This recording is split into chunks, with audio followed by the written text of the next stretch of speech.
Thank you, Neil. All right, in the meantime, a smackdown in the Ukraine. Tempers flaring, punches flying between pro-Russian and then pro-Ukrainian parliament members. John McCain is blaming a lot of this showdown on our own president's foreign policy. After this. My hero, Teddy Roosevelt, used to say, talk softly but carry a big stick. What you're doing is talking strongly and carrying a very small stick. In fact, a twig.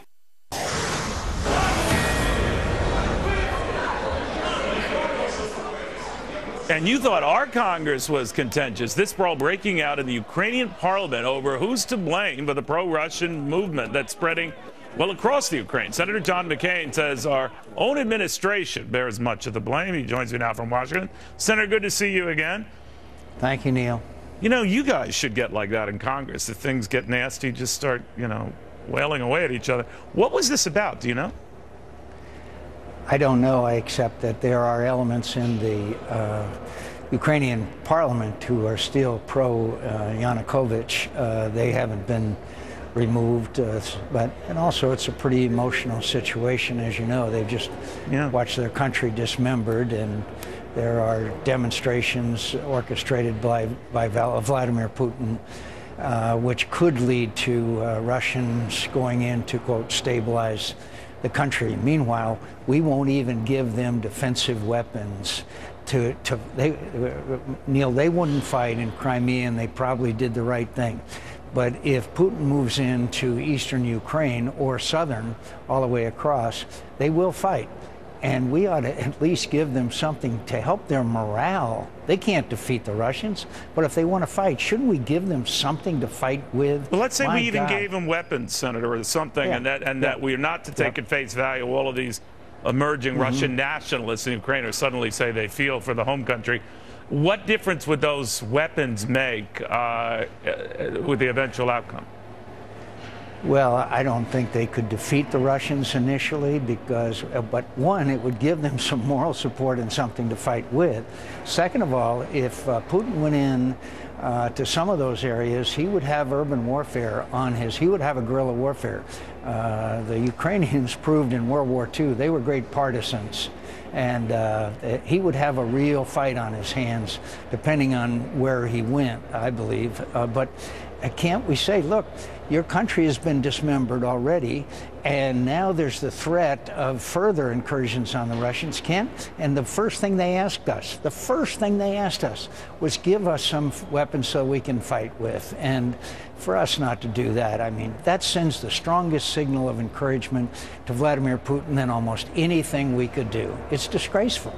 Don't you think it's even more disgraceful for the Europeans to have this sort of hands-off attitude? I mean, they're in the neighborhood, and they need the energy and everything else they get from Russia and the Ukraine region, so they're the ones who should man up.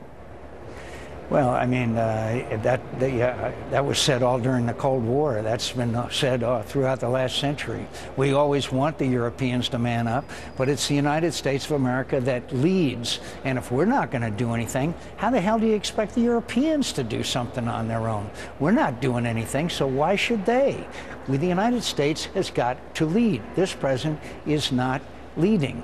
We now have 150,000 killed in Syria, 1 million refugees in Lebanon.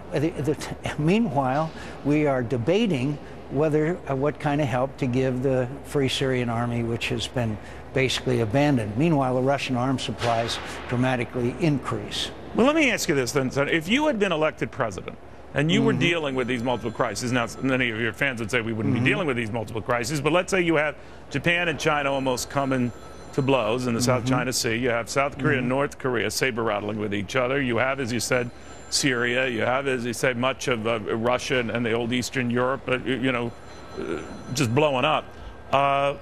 You can't involve yourself in all of them, or do you? I think it depends on each situation, but it starts out with the old Ronald Reagan, 3 words, peace through strength. when you are strong and you are tough, it was Margaret Thatcher that said Ronald Reagan won the Cold War without firing a shot. That's because they were steadfast and strong, and we adhered to red lines. We didn't create red lines and then abandon them. We didn't tell every country in the world, don't count on the United States of America. These things don't happen by accident. They're not like tornadoes and hurricanes or earthquakes. They are when your adversaries in a tough and dangerous world think you are weak, they will take advantage of it. And that's what you say is happening now. One country after another, one rogue dictator after another is taking advantage of For example, Syria. For example, Syria. After Afghanistan, we gave weapons. After the Russians invaded Afghanistan, we gave huge amount of weapons to the Afghans, and they were able to throw the Russians out, okay? If we had given plenty of weapons and assistance to the Free Syrian Army, Bashar Assad would have been gone long ago. If we hadn't pulled everything out of Iraq, which the president wanted to do, Iraq-Syria border would not be a base haven for al-Qaeda. And the message reverberates throughout the world, my friend. And the message is America's weak and America is withdrawing and America will not be involved. Well, there are many in your own party, sir, who are now saying don't get involved in any of these. Yes. What do you say? There are. There are, and that's the old isolationist strain of the Republican Party that has been there for a couple of centuries, at least since prior to World War I, certainly strong prior to World War II. And I understand being war-weary, but I'm not talking about boots on the ground, nor is anybody. But look, we found out in the 30s, in the 1930s, that if you let aggression go unchecked, sooner or later it comes to your backyard. I'm not saying there's going to be World War III. I am saying there will be further unrest, aggression, and blows to America's national security if we continue to convey this image of weakness and withdrawal. Senator John McCain, thank you, sir. Thank you.